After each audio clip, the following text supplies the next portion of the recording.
título é A Obsessão, Flagelo de Todos os Tempos. Um flagelo é uma coisa assim, muito séria, né? Grave. E ela aqui tá dizendo que é de todos os tempos. Então, desde que a humanidade, né, surgiu até os dias de hoje, a obsessão é um flagelo. Aqui nós temos uma pintura que retrata uma pessoa em estado de loucura ao lado, né? Então nós vamos aqui. Aqui nós temos uma passagem de Jesus e a obsessão. E é aquela passagem onde Jesus vai retirar o espírito imundo que está atormentando uma pessoa. Aquela pessoa já estava alienado há muito tempo, né? Não tinha mais o raciocínio e era objeto, né, de escárnio de todos. Então ele muitas vezes ele se tornava furioso, se atirava ao fogo.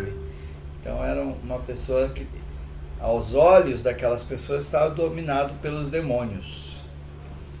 E Jesus de Nazaré, ele vem e fala para ele, né?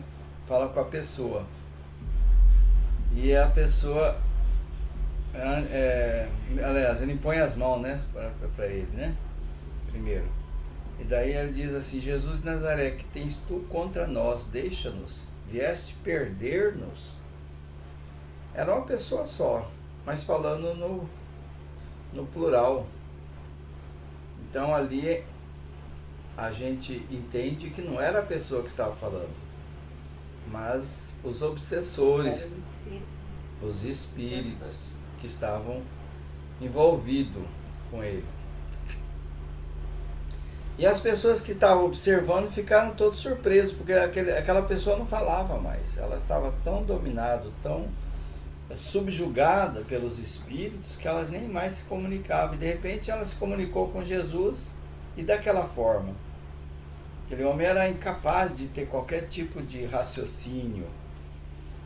Aqui diz assim: carregando as pesadas cangas que o julgam a loucura, era objeto de escárnio geral. É certo que se não tornava furioso, mas indubitavelmente fora expulso da comunidade dos sadios por ser dominado pelos seres infernais. Nessa época, as pessoas, elas não tinham a ideia que nós temos hoje, né? Imagine uma pessoa que apresentasse esse comportamento, era uma questão assim estranha, misteriosa até para as pessoas, né? Então eles acreditavam no sobrenatural, em alguma obra de endemoniado, né? Se falava muito em diabo nessa época, então qualquer ocorrência que fugisse ao padrão era considerado uma coisa, um mistério, e daí se atribuía ao demônio. Hoje ainda muitas pessoas fazem isso. E aqui está dizendo assim, que a epidemia era então, aliás, a obsessão era então epidemia geral. Agraçar a reparadora nas consciências reprocháveis, provocando ironia e indiferença. Esse comentário está no livro de Amélia Rodrigues, Quando Voltar a Primavera. Então, era uma epidemia. Epidemia nós sabemos, né? Estava espalhado por vários povoados, né? Que se conheciam. Então, todo lugar tinha possessão. Aqui, inclusive, na gravura, mostra ele atormentando por vários seres, né? Que estão ali, ó, sobre ele. E então, ó, aqui fala, vamos nos lembrar de novo da vontade. Jesus impôs a sua vontade. Então, ao império da augusta vontade de Jesus, né, sob o comando das forças superiores que ele estende, o obsessor se retira, enquanto o enfermo estertora e desperta. Então, a vigorosa voz do Mestre Jesus, conduz a carga de energia que se sobrepõe aos fluidos maléficos do atormentador em si mesmo aturdido. Sua autoridade deflui da sua procedência e da sua conduta. Cessada a bestial horrenda alienação, o paciente se recompõe, levanta-se, constata o fenômeno de restauração da saúde, exulta e corre a levar a notícia aos que ali não se encontravam. Amélia Rodrigues, Quando Voltar à Primavera, que traz uma descrição, né, mais completa da situação.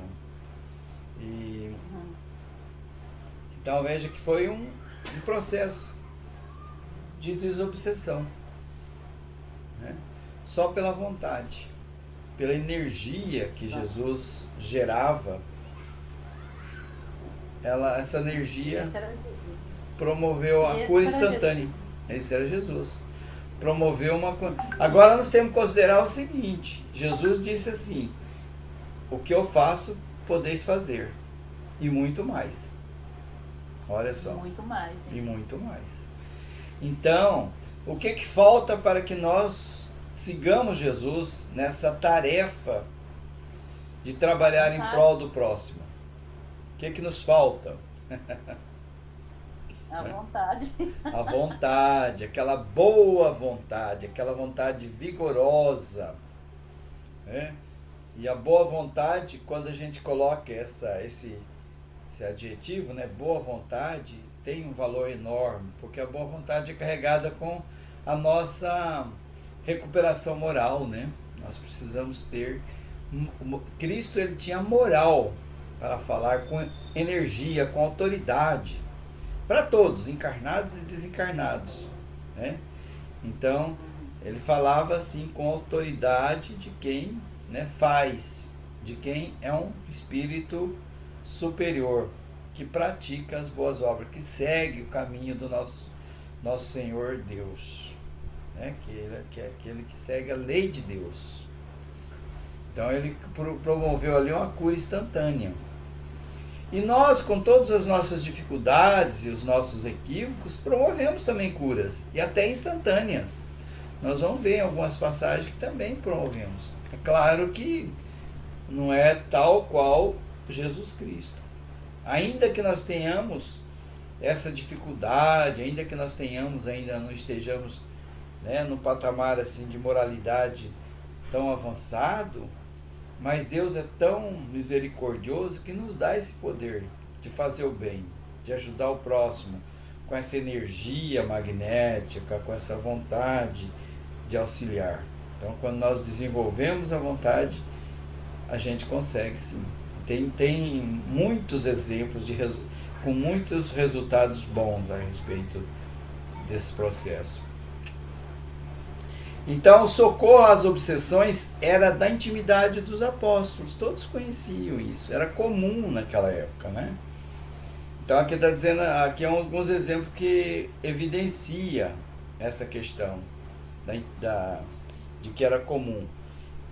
Em Atos capítulo 5, versículo 16, diz o seguinte: e até das cidades circunvizinhas corria muita gente a Jerusalém, conduzindo enfermos e atormentados de espíritos imundos, os quais todos eram curados. Então, olha, muita gente, né? Muita gente que vinha a Jerusalém os povoados circunvizinhos.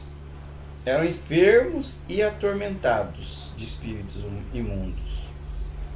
E todos eram curados. Você veja bem, né? Todos eram curados.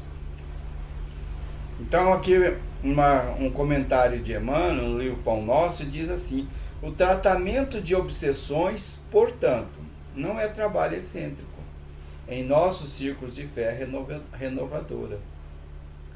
Constitui simplesmente a continuidade do esforço de salvação aos transviados de todos os matizes, começando nas luminosas mãos de Jesus. Então, não é um trabalho assim fora do normal, né? E a questão do nome Espíritos Imundos é só um nome, né? Deu nome que hoje nós falamos em obsessores. Para a época, né? Porque hoje a gente já não espírito fala assim, né? É, Eu acho que para a época era a maneira que figurava para eles o que significava aquilo, né? porque tinham a ideia de pureza ou impureza, né? Imundo quer dizer impuro. É. Sempre está. Porque Você vê que hoje a na gente Bíblia já não várias trata, passagens eles né? falam sobre a pureza, né? Mãos lavadas. Hoje a gente já nem obsessor já a gente quase não fala mais, é os nossos irmãozinhos Até porque a gente fica na de dúvida evolução. quando há um envolvimento, fica na dúvida quem é que está prejudicando quem. Se é o encarnado que está prejudicando o desencarnado ou se é o contrário, não é? É o contrário. Porque o pior é os obsessores vivos. Porque a gente não sabe, Eu né? já ouvi falar isso, que o pior é os obsessores vivos. Então, Esses são pior do que os. Você veja que o tratamento é justamente para a cura, né, mais profunda, é a mudança. E a mudança se faz com todo aquele roteiro que nós já conhecemos dentro da casa espírita para que a pessoa comece a enxergar o mundo de uma forma diferente e contribuir para aquela cura, né? Porque a cura não é uma... O Jesus, ele impunha as mãos e já curava. Mas aquela cura era duradoura? Nós não temos notícia. Para aqueles que, né, É, seguiam o Cristo, provavelmente era duradoura. Para aqueles que voltavam a cometer equívocos, provavelmente retornaria à enfermidade. tanto que ele recomendou, né? Não peques mais, vai, não peques mais. É, Então, porque tem que ter a parte minha, né? Então ele chegava, curava. Aí fala, ó, agora você aportou a conta, né? Aqui tá a receitinha para você continuar são. Siga. E as pessoas às vezes não seguiam, né? Outras vezes sim. É igual hoje, né? Nós sabemos da receita também, né? Mas a maioria de nós não segue. difícil fazer o bolo. A gente A receita a sabe. gente sabe. A Difícil gente fazer o bolo. sabe. Mas daí a gente quer fazer uma coisa diferente, né? E coloca uns ingredientes que não caem bem. Aí não dá um Aí o bom bolo murcha. resultado. Aí vem esse outro quadro que diz que o espiritismo e o tratamento da obsessão, epidemia obsessiva. De novo a palavra obsessiva. Então, como é que o espiritismo faz o tratamento? Aqui nós estamos exibindo, né, uma sala aqui, ó, com vários enfermos. Ó, parece até um quadro de guerra, né? Que esse que a gente vê nos filmes. Sumiu Ó. meu slide aqui. Oi? Sumiu meu slide. Não tá Sumiu? aparecendo mais. Sumiu. Ah, Não apareceu mais. deixa eu ver o que aconteceu aqui, peraí. Ele está aqui dizendo que tá sendo exibido. Mas eu vou colocar Não tá aparecendo. uma forma diferente aqui. Vamos ver se ele muda. E agora? Mostrou? Não, Não mostrou. não. Vai. Ver de novo aqui, vamos ver. Vou fazer uma outra forma.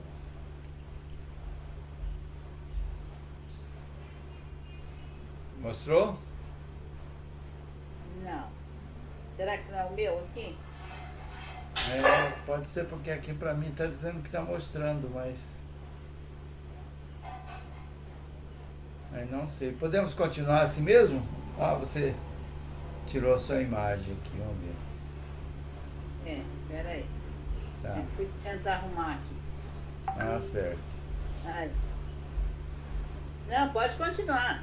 Você Vamos. vai falando aí, as imagens eu vou imaginando aqui. Vamos lá. Depois eu posso disponibilizar também o acesso a esses slides, né? Que fica mais fácil também. Tá. Então, essa epidemia virulenta que graça ininterruptamente a obsessão prolifera na atualidade com vigoroso impacto que faz recordar as calamidades pestilenciais de épocas transatas. Olha só essa descrição. É uma epidemia virulenta. Virulenta. Então a obsessão ela prolifera na atualidade. A gente poderia colocar alguma dúvida sobre isso, né? Quando a gente observa tantas pessoas com problemas, nós mesmos, né? De forma, nós familiares nossos, né? Nós sentimos que tem alguma coisa estranha no comportamento. A gente tem muita dificuldade, João. Nossa Senhora, uma mudançazinha é terrível pra gente. Tem que estar vigilante, né, o tempo todo, senão a gente, lá de vez em quando, a gente se vê envolvido por comportamentos que a gente acha estranho e fala, por que eu estou fazendo isso ainda, né? Eu já aprendi que isso não é bom, como é que é isso? Por que isso?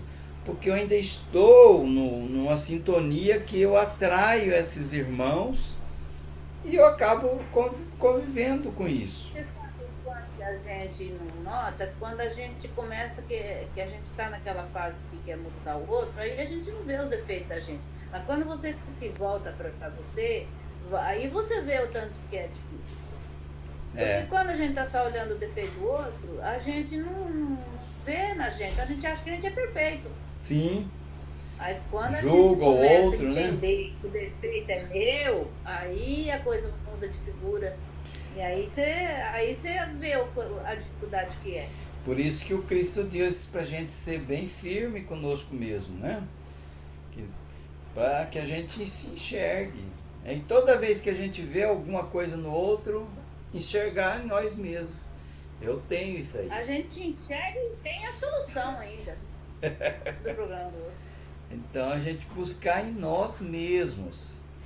E aqui ela dá alguns exemplos dessa virose, né, de obsessão que prolifera na atualidade.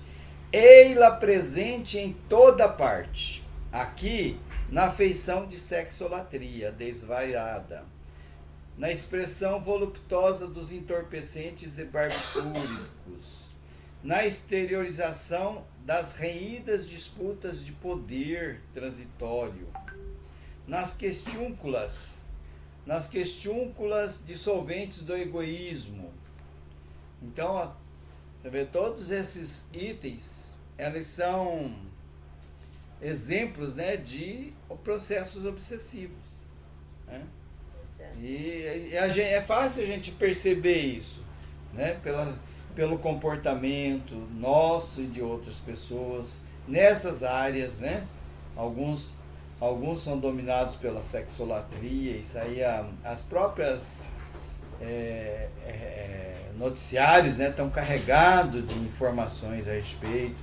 A questão das drogas, a questão da viciação nos remédios, a medicação, como se fosse buscar uma solução mais imediata, né, das dificuldades que a gente atravessa. A disputa de poder. E a disputa de poder não é só a disputa de poder nesses grandes, né, no campo político, ou nas empresas, ou tudo mais, mas em todos os locais, né? A gente sempre, às vezes, estou disputando com o meu companheiro, né? Quem pode mais?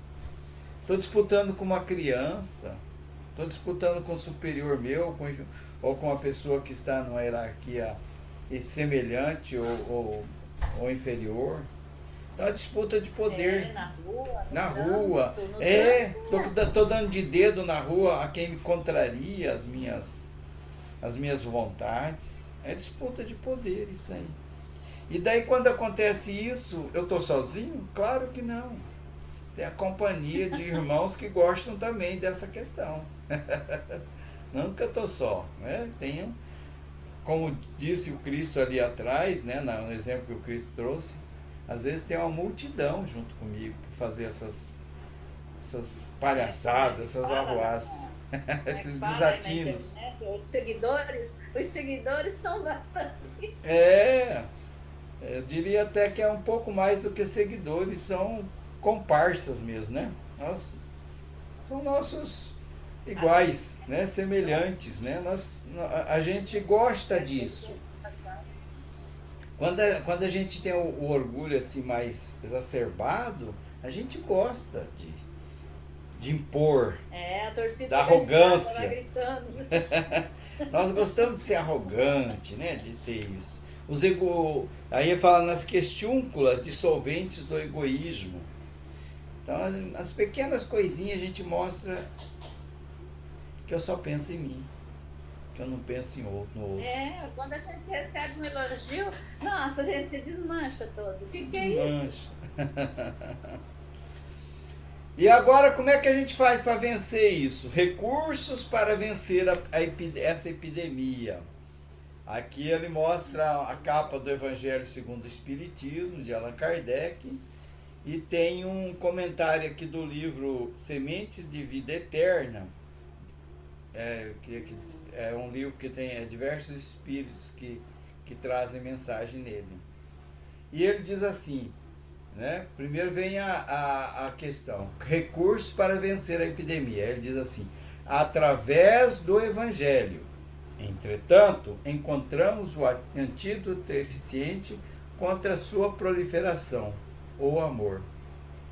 O Espiritismo possui os recursos excepcionais capazes de vencer essa epidemia cruel que, generalizada, invade hoje a Terra em todos os seus pontos.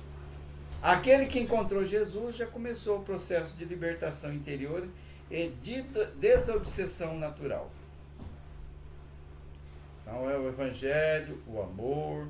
E o Espiritismo ele dá a receitinha de como a gente usar o Evangelho, como a gente exercer esse amor. Ele dá vários caminhos, né? Desde o tratamento espiritual, aquele que a gente faz iniciando pela conversa fraterna, até mesmo aquelas práticas que a gente pode fazer dentro do nosso lar, no culto cristão no lar, na leitura do Evangelho, no exercício, né, mental, né, das reflexões, da oração, né, na questão de bons hábitos, boas leituras, evitar a gente colocar dentro da nossa mente esses lixos, né, que são oferecidos em muitos filmes, em programas de televisão, né, em coisas que às vezes nós podemos nos contaminar com eles.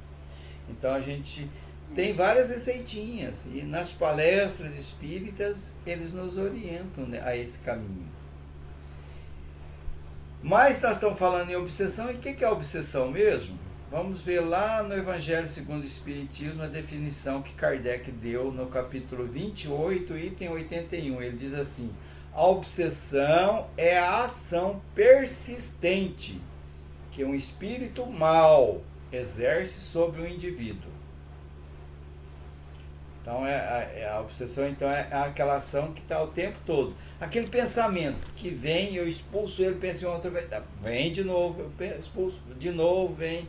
Um pensamento desajustado, desequilibrante. Ele vem falando que vai pegar de novo, que vai largar. Então a gente fica à mercê desses pensamentos, né? Por exemplo, digamos que eu tenho uma tendência, porque eles vão buscar me atingir naquele que eu sou fraco, meu ponto fraco. Aí ele vem aqui e fala, olha, aquele sujeitinho ali, ele tem a cara de uma pessoa depressiva, então vamos colocar pensamentos que dê para ele tristeza, e vai tristeza, aí o cara não reage bem às vezes, né, e mostra alegria de viver e tal, fala, peraí, não é isso mesmo, então o que será que ele tem? O ódio então vou começar a colocar sentimento de ódio contra isso, contra aquilo. E ele vai buscando caminhos, né? Que muitas vezes ele chega já de primeira, já identifica, o sujeito já mostra ali uma pessoa extremamente irracível, ou aquela pessoa extremamente negativa, já sabe, opa, é esse aí, né? Ou a pessoa que tem alguma tendência a algum tipo de viciação, como nós vimos no quadro anterior, aí ele já acha de cara o que opa, esse caminho mesmo, já acerta. Tem alguns casos que ele tem uma certa dificuldade de acertar de primeiro. Então o que ele faz? Persiste, né? Para até encontrar. Depois que ele encontra, ele continua persistindo para desajustar mesmo a pessoa, para que ela fique sob o domínio dele. Então, e ele é um espírito o quê? O mal. Ele quer o mal da pessoa. E a pessoa muitas vezes não quer sair daquilo, né? Ela também às vezes ela se compraz daquilo, porque ele vai exatamente naquele ponto que a pessoa tem certa fragilidade e age em cima daquilo ali. E daí a pessoa acaba caindo. Muito bem. E cai feio. E não tem bonito nem feio, não. E nós também somos. Cai. Quando ele fala aqui, né, um espírito mau exerce sobre o indivíduo, ele não está dizendo que o indivíduo é bonzinho também, não. Só está dizendo indivíduo. Não. Às vezes a gente lê essa parte aqui e fala bem assim. Quanto maior o castelo, mais feio eu tomo. De repente a gente imagina um espírito mau exercendo uma influência sobre um indivíduo bonzinho. Não é bem assim, não. Ali os dois são muito parecidos, são muito semelhantes. Lá, as caraminholas dele identificou, senão não ia. Senão ele não conseguia, né? Senão ele não conseguia. E quem que é o obsessor? Vamos ver quem que é o obsessor? Em Emmanuel, no livro da Seara dos Médiuns, ele diz o seguinte: o obsessor, em sinonímia correta, quer dizer aquele que importuna. E aquele que importuna é quase sempre alguém que nos participou a convivência profunda, no caminho do erro, a voltar-se contra nós quando estejamos procurando a retificação necessária. Então essa pessoinha, esse irmãozinho que está vindo aqui, ele quer cobrar uma dívida. Aquele que importuna é quase sempre alguém que nos participou a convivência profunda. Nós tivemos uma convivência com ele em algum período das nossas vidas, no caminho do erro. E daí ele vem aqui, nós de repente fomos até cúmplices, né? Em alguns desatinos, alguns crimes. Você me prometeu, não fez, e agora eu quero. Então, você me traiu, né? Você me traiu, e agora? Agora eu quero cobrar a dívida. Então ele vem e volta-se contra nós. E nós estamos procurando o quê? Consertar.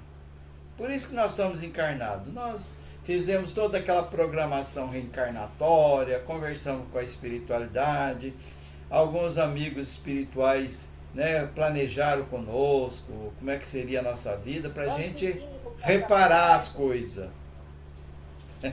Conseguimos o passaporte, lá vem nós. E daí chegamos aqui, né? E nós estamos aqui na busca para nos consertar, para nos acertar a coisa.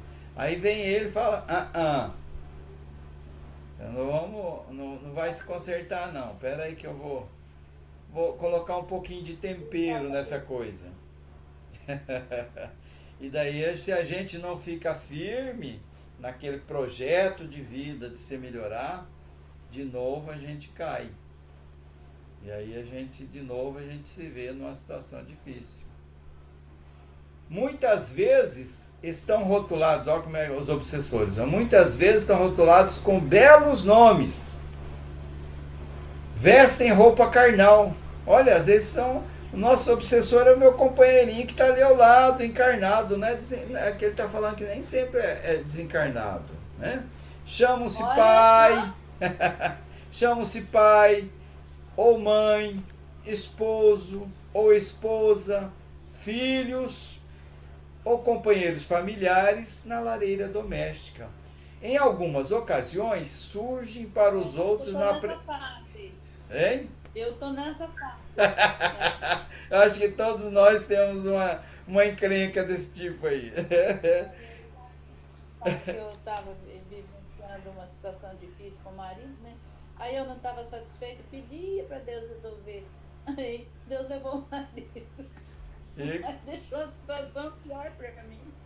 E às vezes aquela pessoinha que tá me acompanhando, né? Que é como alguns palestrantes até dizem, né? É o meu personal trainer, né? Para mudança que eu preciso, para exercer a paciência, a tolerância, o perdão e todas essas. Bem aí, bem aí. E daí eu pego e me livro dele. Daí, de repente, aparece um outro igualzinho, um outro nome, mas com o mesmo comportamento. Porque eu tenho que aprender, eu tenho que passar por aquilo, eu tenho que crescer, então não adianta. Eu livro daquela pessoa, mas vem uma outra semelhante. Ou situações parecidas que me levem a enfrentar aqueles desafios, aquelas dificuldades. Compreender isso. É. Não adianta você ficar implorando lá para Deus, não, porque aceita que dói menos. É verdade. Então, olha, e ele diz ainda mais aqui, esse é Emmanuel que está dizendo no livro Seara dos Médios, tá? Ele diz assim também, ó, em algumas ocasiões surgem para os outros na apresentação de santos, sendo para nós benemerentes verdugos.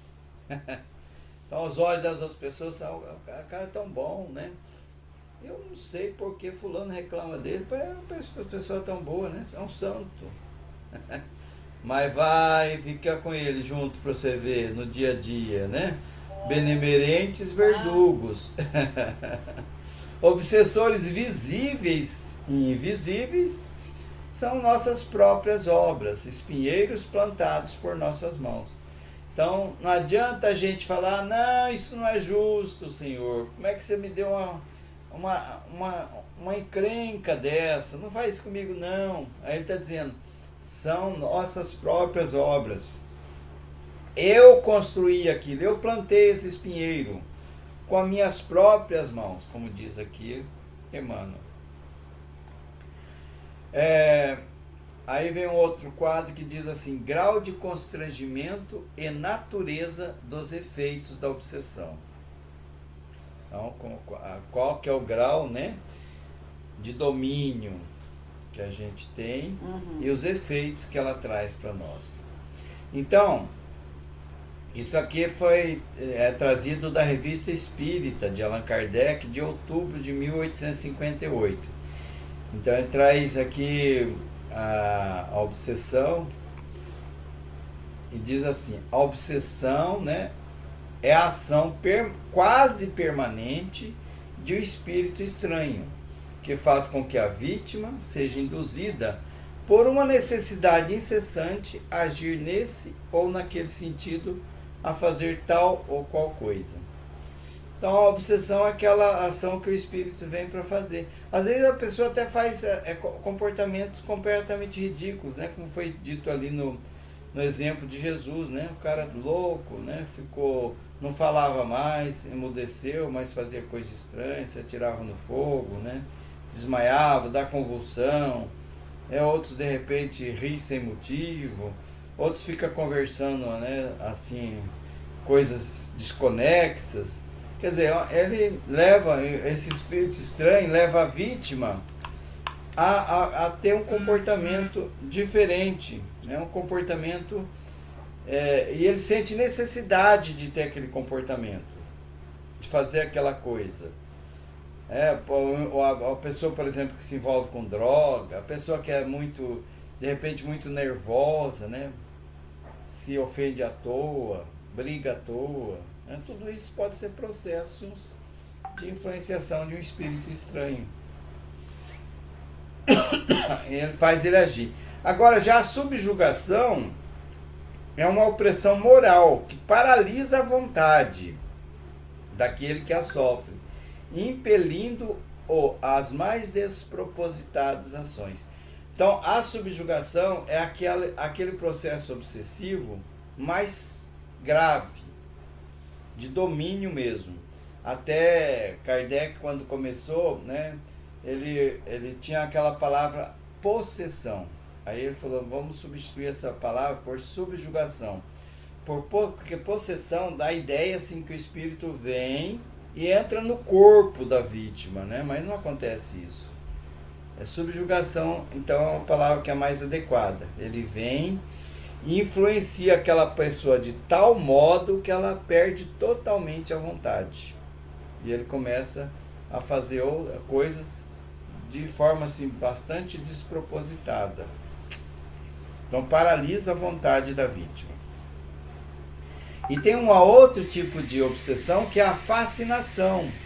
Também está nessa revista Espírita de outubro de 1858, que diz assim: a fascinação é uma espécie de ilusão, ora produzida pela ação direta de um espírito estranho, ora por seus raciocínios capciosos, ilusão que altera o senso moral, falseia o julgamento e faz tomar o mal pelo bem. É como a hipnose. Já ouviu falar de hipnose? A pessoa começa a acreditar naquilo de uma forma tal que você vem e fala, mas isso é um absurdo que você está fazendo, você está falando. Mas a pessoa não acredita, ela não ouve ninguém. Para ela aquilo é uma verdade, pronto. Ela fica totalmente à mercê daquela situação. E a fascinação, ela começa assim de uma forma assim muito sutil, que a pessoa não percebe que está sendo envolvida. Tem um livro chamado Obsessão, que é de Allan Kardec também, que ele narra um caso desse de fascinação, que era um médium, inclusive. Um médium frequentava uma casa espírita, exercia a sua tarefa mediúnica na área de psicografia, recebia mensagens psicografadas. E aí os espíritos começaram a envolvê-lo. Geralmente a pessoa tem dentro dela, por exemplo, orgulho. Ele começou a receber muito elogio, que ele era muito bom, que ele recebia mensagens muito boas, muito profundas. E ele achou que ele realmente era muito bom, que era o bam, bam. Então o que acontece numa situação dessa? Os espíritos bons, os superiores que estavam ali presentes, se afastam. Porque ele não quer mais, Ele quer a soberba, a vaidade dele, tá bastante. E daí ele começou então a ser envolvido por espíritos enganadores, aqueles que nós sabemos que são os zombeteiros, os pseudo-sábios, aqueles maus mesmo. E ele começou a receber mensagens, mensagens tidas como verdadeira, porque a forma de enganar é assim, você coloca uma verdade e algumas mentiras no meio da mensagem. Aí a pessoa vê a verdade, e acredita que tudo aquilo ali é verdade. No entanto, se observar bem, analisar bem a mensagem, vai ver que tem algumas coisas bastante contraditórias ali. Kardec até oferece uma receitinha de como a gente identificar essas mensagens que são falsas. E ele começou a fazer isso, daí as pessoas se afastaram, ele até se afastou da casa espírita, começava a psicografar fora, lugares fora, a pessoa vinha queria uma mensagem, lá está ele, dando uma receita, uma mensagem, ele escrevia nos muros, psicografava nos muros, no chão, Então ele ficou completamente dominado, fascinado por aquilo.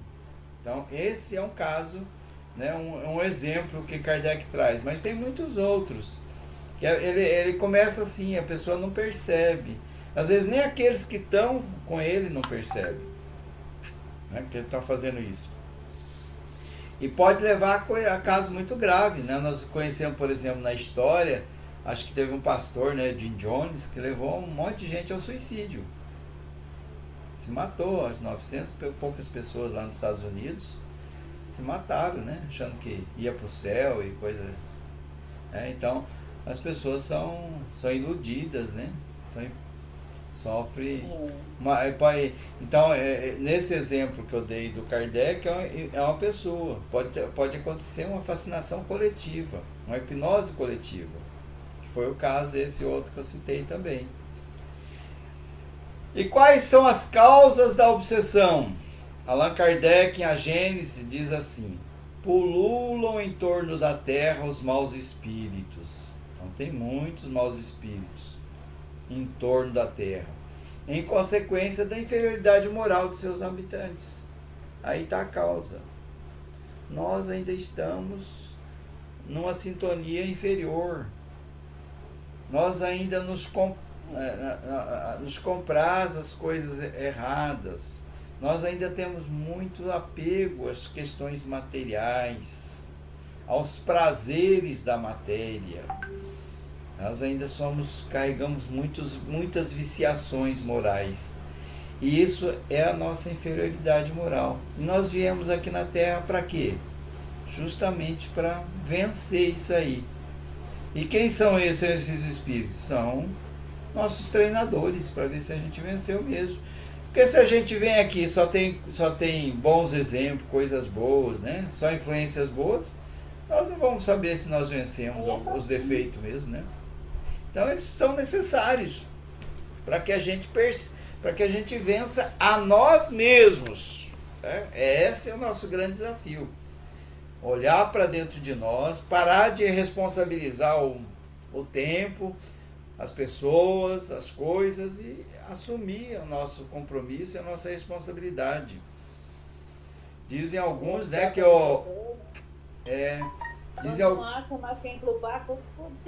exatamente, né? Os irmãos de outras crenças falam que é o capeta, o demônio. O culpado foi o capeta. Eu não tive culpa, não. E nós colocamos obsessores, às vezes, né? No entanto, não é, às vezes é nós que estamos mais prejudicando ele do que eles a nós. Nós que estamos atrasando eles. Nem ia chegar em nós, né? Nem chegava em nós. Muito bem. E quais são as causas da obsessão? Podemos dizer, portanto, que a obsessão pode ser considerada como um choque de retorno da ação infeliz perpetrada contra alguém que enlouqueceu de dor e de revolta, necessitando de tratamento adequado e urgente. Manuel Filomeno de Miranda diz isso no livro Tormentos da Obsessão. Então a obsessão pode ser considerada esse retorno, né, de uma ação que eu pratiquei lá atrás no passado. Então é o momento da colheita, né? Eu prejudiquei tanto uma pessoa, ela enlouqueceu de dor e de revolta, e ela vem e quer cobrar. Então todos nós necessitamos desse tratamento adequado e urgente, o obsessor e nós.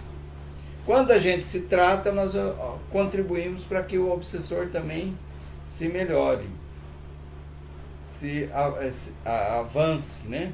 Então é um processo. No processo de obsessão, é um processo que os dois, né, estão se comprazendo disso aí, e no processo de desobsessão também os dois estão crescendo e estão se amadurecendo e vencendo essas inclinações.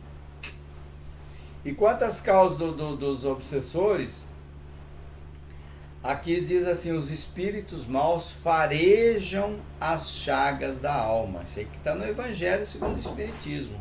Farejam, né, as chagas da alma. Por quê? Nós irradiamos as nossas energias. Eles percebem, eles sentem as nossas fraquezas, as nossas maldades, as nossas inclinações. Então os espíritos maus farejam as chagas da alma, como as moscas farejam as chagas do corpo. Assim como se limpa o corpo para evitar a bicheira, também se deve limpar de suas impurezas a alma, para evitar os maus espíritos. Vivendo no mundo onde estes pululam, nem sempre as boas qualidades do coração nos põem a salvo de suas tentativas. Dão, entretanto, forças para que lhes resistamos. Então, olha a analogia, né, a comparação que Kardec faz. É bem interessante isso, né? O que as moscas faz? A gente tem um ferimento, né? Ou um animal tem uma bicheira, alguma coisa, não junta aquele monte de mosca ali para grudar neles. Assim também os espíritos maus farejam o quê? As nossas imperfeições, as nossas feridas da alma.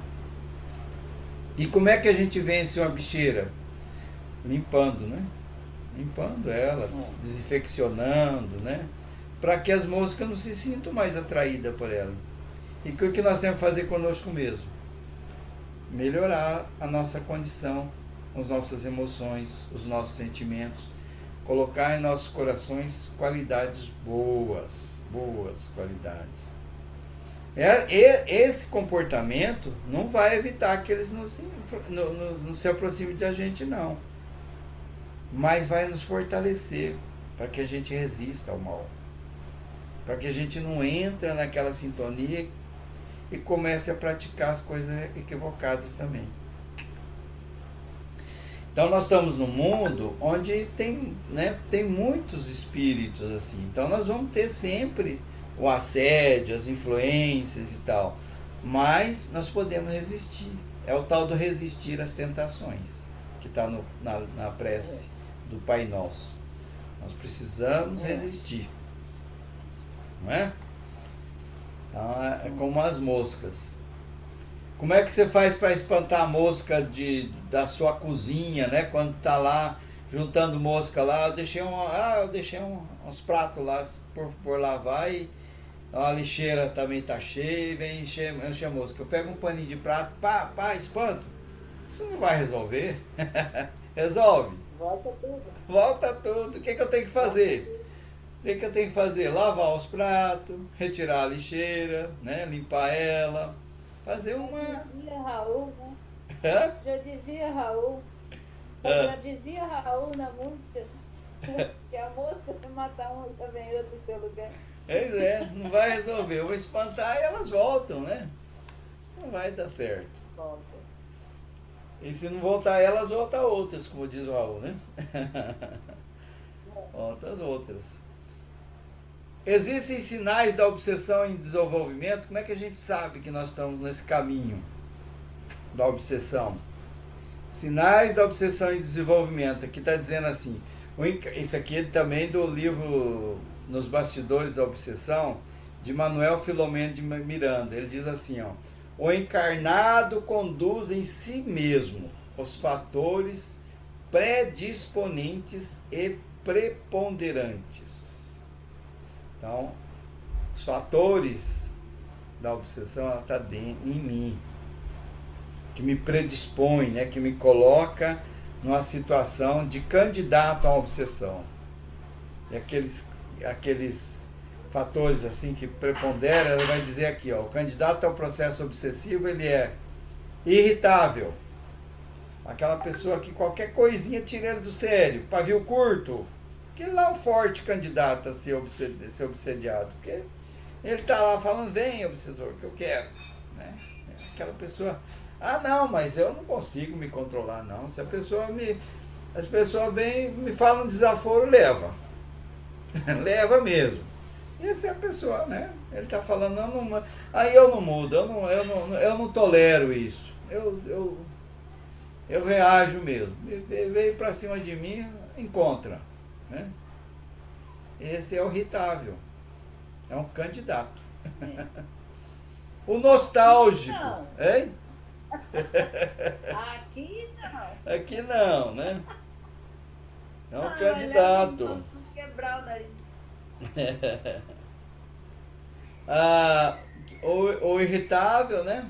E o nostálgico, aquele que vive do passado, né? Vive pensando nas coisas do passado, não vive o presente, vive se culpando de repente, vive lembrando, ou então, eu era feliz, hoje eu não sou mais, né? Nostálgico, né? Porque ele não sabe agradecer a Deus pelo que ele é, pelo que ele tem, pelo que ele venceu, pelo que ele cresceu, pelo que ele avançou. Ele vive sempre do passado, recordando aquilo que ele acha que perdeu, que eu deixei de ter. Aí, então esse também é um candidato à obsessão. O impressionável, outro tipo. O que é impressionável? Aquela pessoa que está sempre espantado.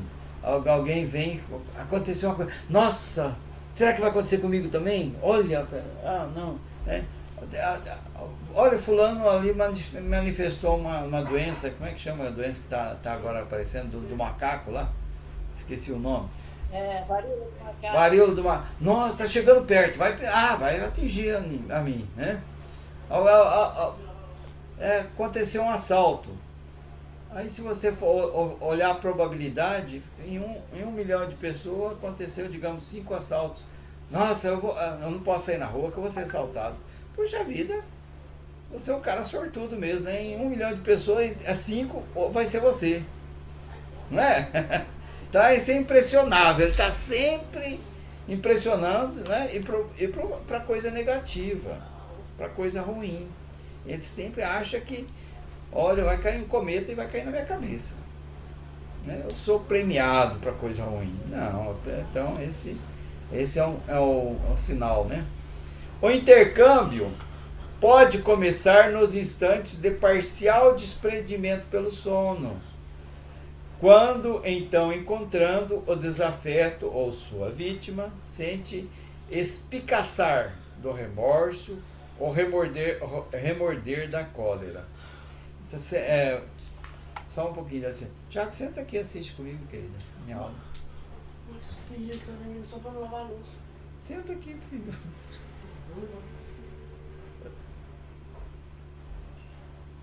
Bom, vamos lá. Coisas de casa. Eu tenho 2 meninos aqui de 13 anos. É uma idade. É uma idade de mudanças. Mas é divertido também. Faz parte. Então, quando a gente dorme, daí a importância do bom sono, né? Que a gente sempre lê lá no Evangelho. Como é que eu faço para ter bom sono?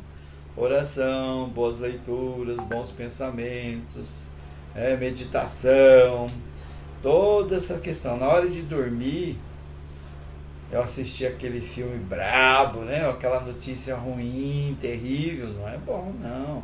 Ficar com pensamentos, né? Me alimentar de forma desregrada, carregar muito o estômago. Claro que eu não vou ter uma boa noite de sono. E de repente eu não vou para um bom lugar. E daí eu vou dar também oportunidade para que aqueles nossos irmãos venham e comecem a trabalhar o processo obsessivo. Quando eu vou acordar, acordo já com chip. Nossos irmãos evangélicos têm muito medo de pegar o chip, né? Tá conectado. Tá conectado. Eles falam bem assim, olha, tudo que acontece, a vacina vem com chip. Né? Tem alguns que acreditam, ó, porque a vacina vai botar um chip para você para te controlar. Mal sabe eles que é o sono. Quando eu durmo, ele gruda um chipzinho ali, que é um obsessorzinho daqueles que de repente estão num estado assim tão lastimável que ele nem tem consciência da sua existência, como aquela parasitose, né, espiritual que a gente estuda nos livros Missionários da Luz. E eles grudam em nós e começam a nos modificar. Trabalha na hipnose durante a noite, né, e a gente acorda já com aquela tendência. Então, durante o sono, nós nos desprendemos, né, de forma parcial e podemos nos ligar a esse tipo de companheirinhos. Mais sinal, ideia torturante que teima por se fixar, interrompendo o curso dos pensamentos. Então, aquela ideia assim, eu quero me afastar dessa ideia, de novo ela vem. Vamos dar um exemplo assim, alguém vem e me causa um problema, né? Me desajusta, me desequilibra, eu me sinto ofendido, magoado, ressentido, tudo aquilo que a gente sente. Aí eu fico pensando, puxa vida, né? Como é que pode? Eu fiz tanto por aquela pessoa, como é que ela pode me aprontar essa? Não quero mais pensar nisso, vou pensar em outra coisa. Daí a pouco vem a ideia de novo. Mas eu tinha que tomar uma atitude, eu acho que eu vou falar umas verdades para ela. Não, peraí. Sou espírita, estudo evangélico, eu não posso pensar nisso, vou pensar em outra coisa. Aí a pouco de novo vem, de novo. Então aquela ideia torturante que tem me fixar. É um caminho, é um processo de alerta, é um sinal, né? Uma advertência. Olha, fique esperto. A obsessão está rondando você. Né? Eu tenho que pensar em alguma atitude para não cair nessa. Então ela interrompe o fluxo de pensamento. Eu estou pensando uma coisa boa, ouvindo uma música bacana, né? Aí de repente vem de novo aquela ideia. Mas o cara te fez, sacaneou com você, você tem que dar um jeito. Que coisa, né? Interrompe até até no meio da oração começa a pensar nessas coisas. Então, é uma coisa. Fica esperto. Aí a outra, atuante força psíquica interferindo nos processos mentais. Força psíquica. Né? É mais ou menos parecido com a anterior. Aquela força, né, que interfere nos processos. Eu estou estudando, eu estou lendo um livro, estou fazendo alguma coisa e de repente vem uma mudança na coisa, uma força psíquica. E o processo todo é interrompido. A vontade sendo dominada por outra vontade que parece dominar. A gente fica confuso, será que é eu? Será que não é? O que é essa vontade, né? Olha, eu tomei uma decisão, eu vou comer menos, me alimentar menos, né? Porque eu estou precisando. Esse tipo de alimento eu vou também tirar, porque eu sei que não é muito bom. Aí de repente vem aquele desejo, salivo, né? Fala, pai, que coisa, né?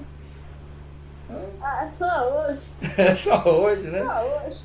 Então, tem que ficar esperto, olha só, né? Parece uma coisa boba, mas é um sinal de obsessão em desenvolvimento. Inquietação crescente na intimidade mental sem motivos reais. Eu estou insatisfeito, estou inquieto, né? Eu levanto, sento, deito, ligo a televisão, desligo. Não tá bom, vou lá, falo. Inquieto, leio um livro, não dá certo, tento dormir, não durmo. Eu falo, inquietação. E a minha mente está ali, ó, o tempo todo, pensando um monte de coisa ao mesmo tempo. E não tem um motivo assim certo, né? Não tem nada, né? A minha vida está até equilibrada, mas vem aquela inquietação. Parece que não tem assim motivos maiores assim para eu criar uma preocupação. Tem pessoas que falam, olha, eu estou ansioso. Mas por quê? Não sei. Estou ansioso. Mas eu estou. Aquela coisa assim, né?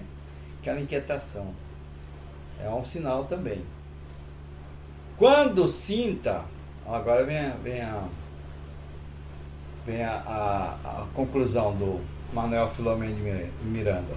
Quando sinta o impacto do desalinho espiritual em franco desenvolvimento, acautele-se. Fique esperto, né? Porque você se encontra em processo imperioso e ultris de obsessão pertinaz. São os sinais. E agora nós vamos ver sobre os hábitos. Hábitos viciosos que facilitam a interferência de mentes desencarnadas. Quais os hábitos viciosos? Nós já sabemos a maioria, mas vamos só repetir aqui. Tabagismo, uso de álcool, sexualidade degradada, drogas, glutoneria, maledicência, uma fofoquinha tão divertido, né? Tão prazeroso fazer fofoquinha, falar mal dos outros. Mas é um processo perigoso, não vai nessa não. Ira, ciúme, inveja, soberba, avareza, medo, egoísmo. Aí depois nós vamos ver, as obsessões são sempre individuais ou também pode assumir caráter de obsessão coletiva. Esses itens que eu falei, dá para comentar cada um deles, mas isso aqui acho que a gente já sabe, né? O resto é só a gente ficar esperto. Vamos ver sobre as obsessões individuais, se elas são sempre individuais ou podem também assumir o caráter de obsessão coletiva. Aqui diz assim, obsessão, lamentável processo epidêmico. Então, Allan Kardec em A Gênese, ele lembra que são as mais das vezes individuais a obsessão e a possessão, mas não raro são epidêmicas. Quando sobre uma localidade se lança uma revoada de maus espíritos, é como se uma tropa de inimigos a invadisse. Pode então ser muito considerável o número dos indivíduos atacados. Então ela pode assumir essa... Por isso que vem essas ondas de coisa que a gente não se conforma, né? E ideias, por exemplo, né? Por exemplo, uma ideia, né? De repente você vê... atitudes mesmo, Atitudes. né? Parece um modismo. Um modismo, isso. Todo mundo quer. Agora tá esse bendito esse cigarro eletrônico aí. E também vem a Todo questão, mundo. a questão comportamental, né? Que de repente domina uma população inteira, sabe? Por exemplo, a questão de preconceitos, né? Lá no nazismo, né? É um exemplo disso, né? A gente, depois de passado a guerra, de a coisa entrado no equilíbrio, né? Algumas daquelas pessoas que eram alemães, né? Alemães e agiram contra os judeus, eles falavam bem assim: eu não entendi o que aconteceu comigo. Eu tinha um vizinho que ele era judeu. Eu frequentava a casa dele, ele frequentava a minha, a gente às vezes até fazia algumas refeições juntas, né, de confraternização. Um dia a gente era amigo, no outro dia eu estava denunciando ele lá para Gestapo, porque ele era judeu. Eu não entendi por que eu fiz isso. Então você vê, né, uma coisa assim coletiva. Veio aquela onda, né, e começou as mentes que estavam mais fracas começaram a ser dominadas por aquela ideia. E acharam certo fazer. E ali tem pessoas de todas as religiões, inclusive, né, espíritas, pode se deixar dominar por uma ideia. Né? A gente fala, o espírita é uma pessoa que está mais ou menos imune sobre isso, porque estuda muito, né? Conversa, tá nada. Tá nada. Nada, a coisa é muito mais séria. É séria, a gente tem que estar vigilante e sempre lembrando o Evangelho de Jesus. Quando a gente vê uma ideologia, um comportamento, a gente coloca uma cadeirinha na frente da gente, sem ninguém, e fala: Jesus está aqui. O que ele me aconselharia nessa questão? Será que ele, quando ele estava aqui entre nós, ele fazia isso? Ele recomendava fazer isso? Então, me levando a fazer? Então não está certo. Se ele recomendava assim, então... E as lições morais de Jesus Cristo é tão clara, não tem como a gente interpretar errado. Interpreta se quiser, né? E na dúvida a gente pega o Evangelho segundo o Espiritismo, que lá tem as passagens evangélicas e a interpretação dada pelos Espíritos. Torna a ler, você acaba entendendo. Estude. Às né? vezes você não lê, né? Você pega o Evangelho e lê todo dia um pedaço. Todo dia você lê. Não, um dia você lê aquela leitura que você estava acostumado a ler, mas você percebe uma coisa tão diferente ali, você fala: como que eu nunca notei isso? É porque despertou. Chegou o momento de eu compreender.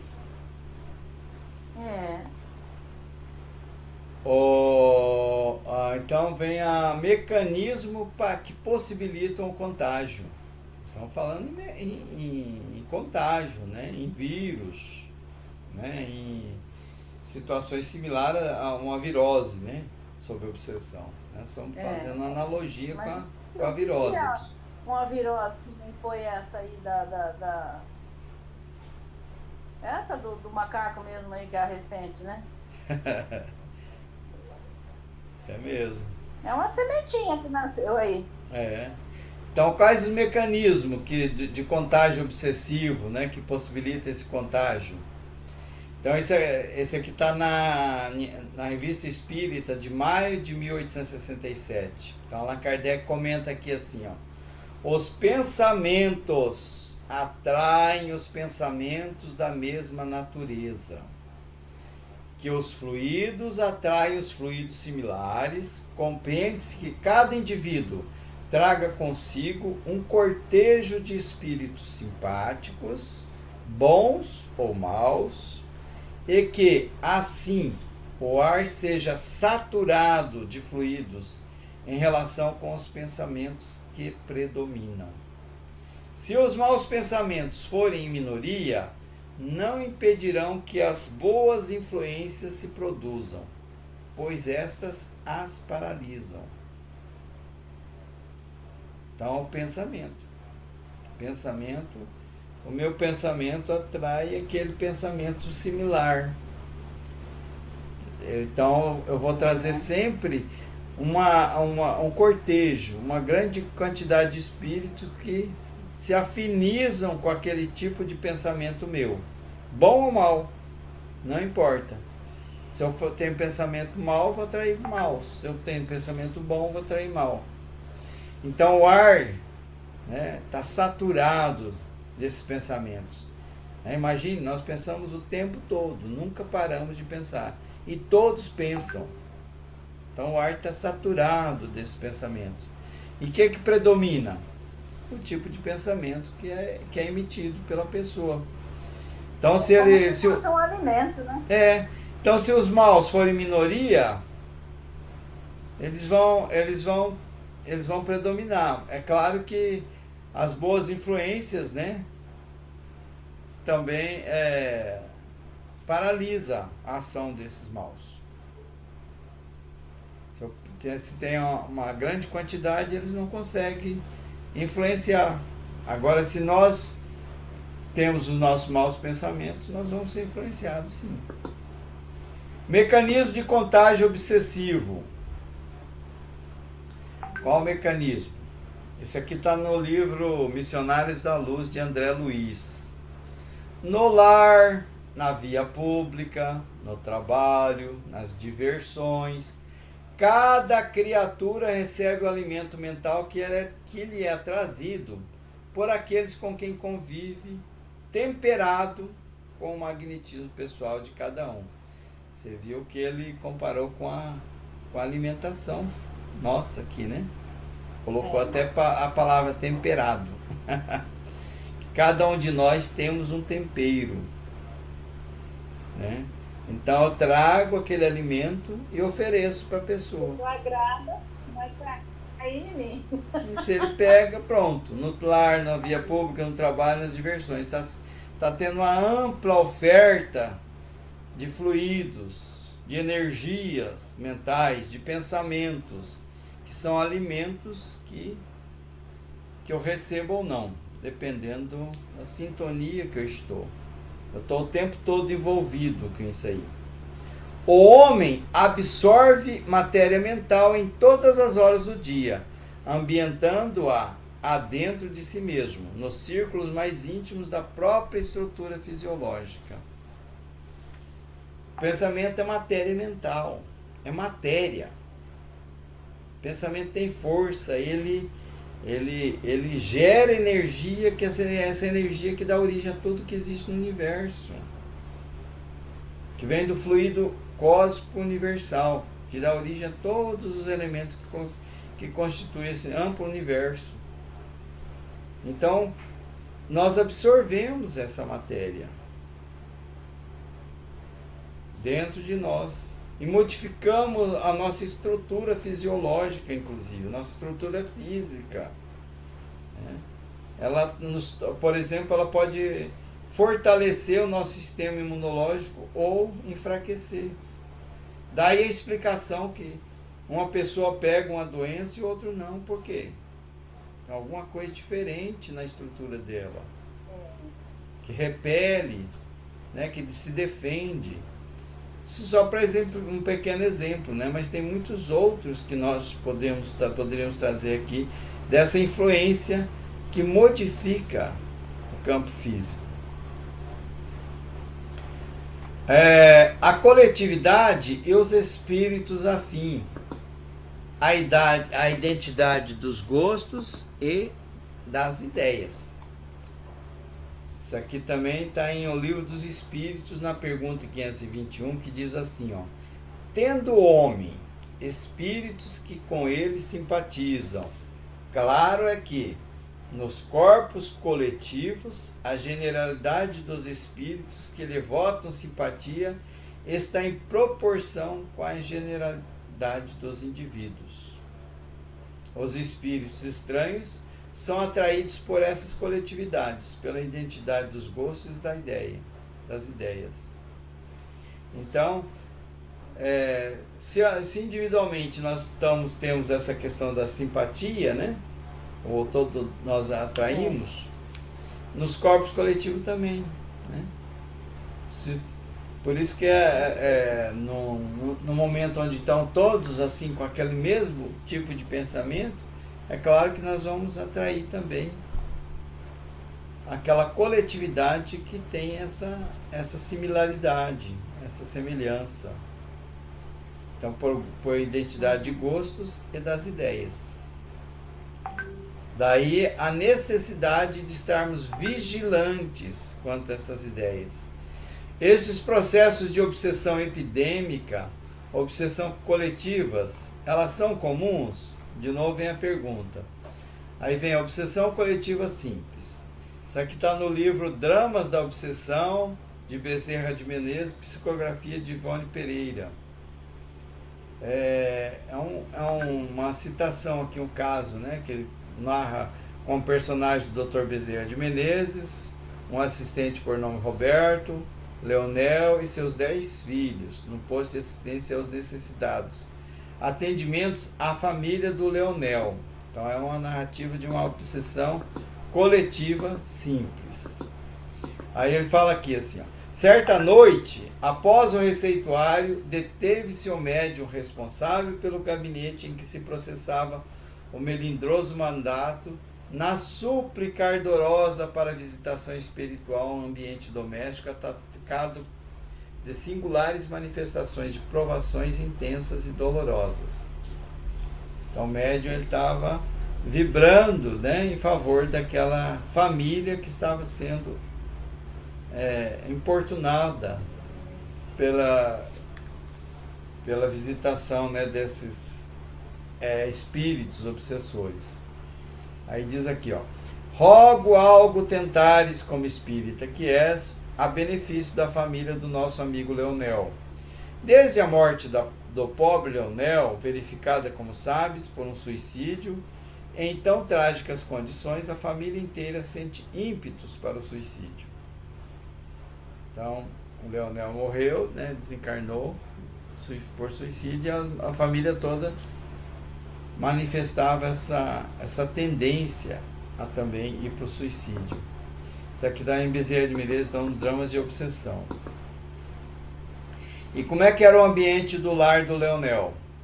Impossível, porém, nos for ali penetrar pelos meios comuns.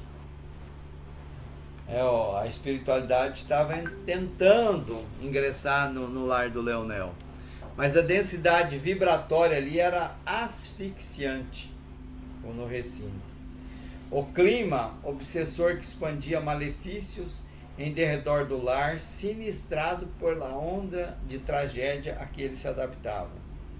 Então ali estava todo sob impacto daquela ocorrência do suicídio do Leonel, todos familiares. Então ali a vibração era muito pesada para os espíritos entrarem ali. Aí ele esclareceu que ali, esse é um exemplo de uma obsessão coletiva simples, carente de intervenção imediata, de socorro espiritual, a fim de que se evitem outros suicídios na família. São quase todos os membros dessa numerosa família, constituída do velho casal e 10 filhos menores, portadores de faculdades mediúnicas ignoradas, que eles não sabiam que eram médios. Então, aí é só para a gente entender como é que funciona um processo coletivo, né? A família inteira estava ali. Não era uma cidade, não era uma região, era uma família. Por isso que é coletiva simples. Aí, se você quiser ver melhor, tá nesse... Imagina complicada. Imagina composta, como é que não Nós vamos ver logo adiante, na próxima. Então, essa narrativa aqui é de uma simples. E está no livro Dramas da Obsessão. Né? Se quiser assim, ler com mais detalhe, como é que foi que resolveu a situação, tudo, está nesse livro. Que aqui é só um fragmento, né? Para a gente entender como é que é. É um exemplo só. Aí nós vamos ver uma obsessão coletiva em Morzine. É o caso da epidemia demoníaca em Morzine, desde o ano de 1857, que está narrado na Revista Espírita, de abril de 1862. Então ela foi narrada 5 anos depois, né, da ocorrência. E também em abril de 1863 e agosto de 64. Morzine é uma cidade, uma pequena cidade situada na Alta Savoia, na Suíça. Então, os primeiros sintomas da epidemia de Morzine se manifestaram em maio de 1857. Maio de 1857. Em 2 meninas de cerca de 10 anos. No mês de novembro seguinte, o número de doentes era de 27. Então, ela começou com 2 meninas de 10 anos, né, em março. Em novembro já estava com número de 27 enfermos.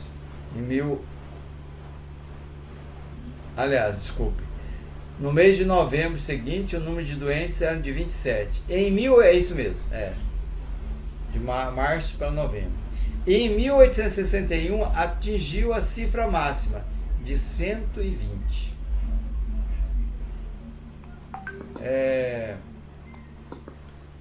Aí as curas que aconteceram isso aí, que não foram muitas, mas as poucas curas se devem ao magnetismo. Os enviados do governo francês fizeram relatórios, num dos quais o Sr. Constant, entre outras coisas, declarava que o pequeno número de curas realizadas naquela população era devido ao magnetismo. Por mim, né, que é o La Fontaine, que é o que está fazendo a descrição, empregado em Genebra, em moças e senhoras que me haviam trazido em 1858 e 59. Então, com o magnetismo, ele promoveu algumas curas. Aí vem os comentários de Kardec sobre essa ocorrência. Ele diz assim: um estudo atento dos sintomas demonstra, como última evidência, que sua causa está na ação do mundo invisível sobre o mundo visível. Ação que é a fonte de mais afecções do que se pensa, e contra as quais a ciência falha pela razão de que combate o efeito e não a causa. Numa palavra, é o que o Espiritismo designa sob o nome de obsessão, levada ao mais alto grau, isso é, de subjugação e de possessão.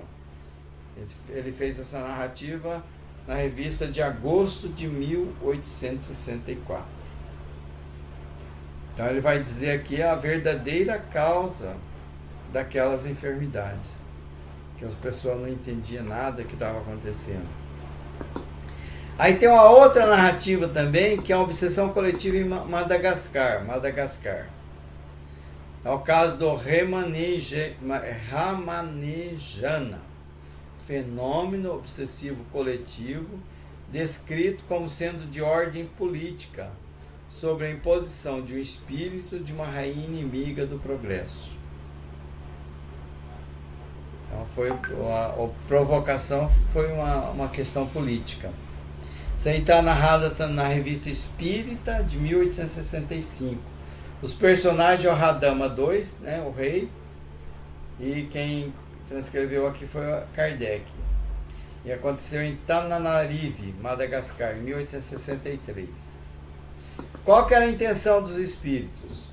Os Ramanejana aparecem especialmente enviados para dar a entender a Radama, né, o rei, que ele deve voltar ao antigo regime. Estavam querendo influenciar no processo político, gestão do governo ali. Então, e qual que era o antigo regime? Fazer cessar a prece e expulsar os brancos. Então os espíritos estavam querendo dar ordens ali para o rei de como que ele deveria conduzir a sua gestão, o seu governo. Então, acabar com esse negócio de prece e expulsar os brancos dali. Epidemia de maus espíritos. Tudo prova, pois, que lá, como também em Morzine, que foi citado anteriormente, esses fenômenos são o resultado de uma obsessão ou possessão coletiva, verdadeira epidemia de maus espíritos. Não eram poucos espíritos, epidemia de maus espíritos que estavam ali. Aqui é uma obsessão coletiva produzida por uma pleiade de espíritos atrasados, que, tendo conservado suas antigas opiniões políticas, vêm tentar perturbar os seus compatriotas. Então, eles desencarnaram e eles continuavam querendo influenciar o processo político, de gestão, de governo daquela cidade, daquele reinado ali, achando que ainda estava, né, com poderes. O que temos nós com as multidões? Compromissos com a multidão, devedores da multidão. Jesus disse assim, Marcos capítulo 8, versículo 2, assim: tenho compaixão da multidão. Os espíritos verdadeiramente educados representam em todos os tempos grandes devedores à multidão. Jesus prossegue trabalhando. Ele que passou no planeta entre pescadores e proletários, aleijados e cegos, velhos cansados e mães aflitas, volta-se para a turba sofredora e alimenta-lhe a esperança, como naquele momento da multiplicação dos pães. Lembra-te, meu amigo, de que as partes integrantes da multidão terrestre. O Senhor observa o que fazes. Não roubes o pão da vida, procura multiplicá-lo. Isso está dito por Emmanuel no livro Vinha de Luz. Então, nosso compromisso e nossos são coletivos, são também individuais. Como atender a necessidades tão complexas? Jesus multiplica nossas migalhas para atender as multidões. Por isso que foi dito lá anteriormente que nós também podemos fazer.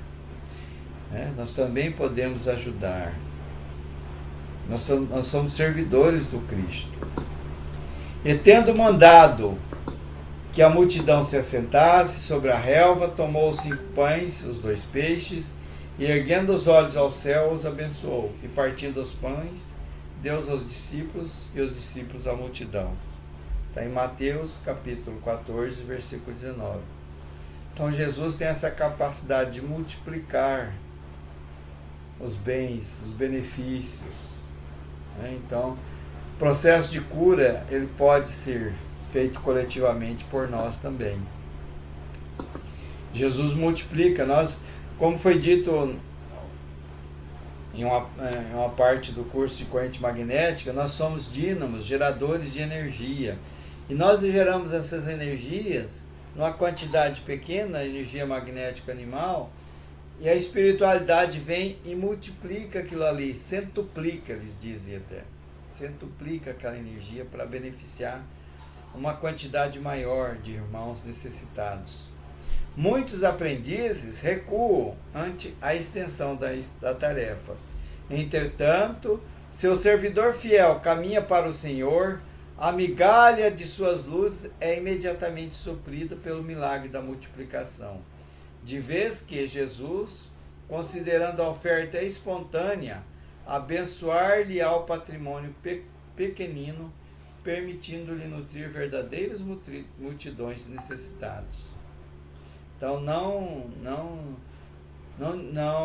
menosprezemos, a nossa capacidade de ajudar, porque Jesus está presente sempre, multiplicando aquela pequena oferta que nós fazemos. É um patrimônio pequenininho que multiplica. Também Emmanuel, no livro Vinha de Luz, que é essa mensagem. E essa mensagem, esse é o slide número 39. Com ele nós encerramos a nossa apresentação desta noite. Tá bom. Foi muito produtiva essa de hoje, viu? Temos muito que estudar para nós aprender a se defender. Precisamos estudar, né? Precisamos praticar, precisamos agir, né? Em favor de nós mesmos, na verdade, né? Em favor de nós mesmos, nos modificando, nos melhorando. Muito bem. É isso aí. Então, tá. Já é quase 10 horas, podemos encerrar. Você Tá quer fazer bom. a oração final para nós? Faço. Então tá. Então vamos elevar o nosso pensamento a Jesus, agradecer por mais essa oportunidade do aprendizado para nosso engrandecimento, para o nosso melhoramento espiritual.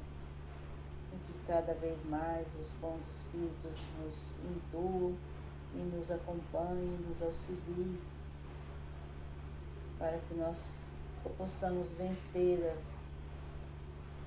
os ataques obsessivos que nos rodeiam, que rodeiam o nosso planeta, todos os ambientes em que vivemos. Que Jesus possa abençoar esses nossos companheiros benevolentes que sempre estão atentos, nos auxiliando, para que cada vez mais a nossa sintonia com eles vá aumentando e vamos nos desvencilhando dos obsessores, e assim todos nós, obsidiados e obsessores, nos melhoraremos, com certeza, com muita fé, com muita esperança e com muito amor. Assim seja. Que assim seja, graças a Deus, gratidão.